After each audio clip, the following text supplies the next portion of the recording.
మీ అమ్మగారు మీ అక్క చెల్లెళ్ళకి ఇచ్చిన సలహా ఏంటి? అంటే ఇండిపెండెంట్గా ఉన్నాం కదా అమ్మ, ఎవరిని డిపెండ్ అవ్వద్దు. నీ పిల్లలు నువ్వే జాగ్రత్తగా నేర్చుకో, ఎవరినైనా చేయకు, డిపెండెంట్గా పెట్టద్దు అని ఆవిడ మాకు బాగా ఎక్కువ చెప్తుండేది.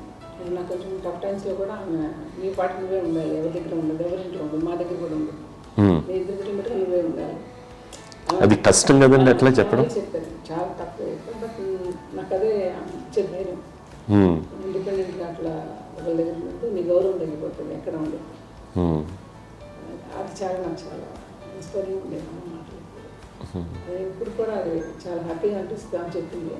అంతే కదా, ఇప్పుడు మనకు ఏదైనా రోగాలు వస్తే చేస్తున్నాను దాన్ని బాధపడుతుంది మనమే.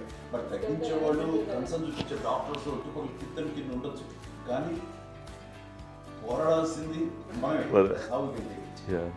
నాకు సార్ కొంచెం ఏదో ఒక డిప్రెస్డ్ ఇదేదో వస్తే ఫేస్ ఒకటి నేనేదో ఇంకా మా అందరి నుంచి నేను సపరేట్ అయిపోయినట్టు ఒక సిచ్యువేషన్ వచ్చినప్పుడు అమ్మ నన్ను పట్టుకుని sir I'm there for you. Yes, ఎవరు నో అన్న ఎస్ అన్న ఫ్రెండ్స్ కానీ ఎవరైనా సరే ఎప్పుడు కూడా అలోన్గా మటుకు అనుకోకు, నేను నాన్న.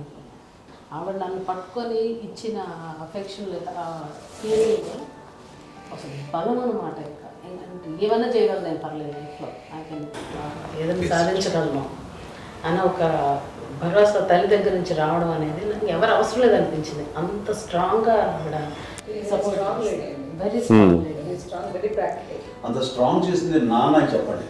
మా పిల్లల విషయంలో మేము కూడా మేబీ అంత స్ట్రాంగ్ కాదేమో, సెన్సిటివ్గా ఉంటాం, కానీ అమ్మ మాటలు చాలా స్ట్రాంగ్గా ఉండి మమ్మల్ని కఠినంగా ఇలాగే ఉండాల్సింది, ఇలా ఉండండి అప్పుడే మీరు నేర్చుకుంటారు.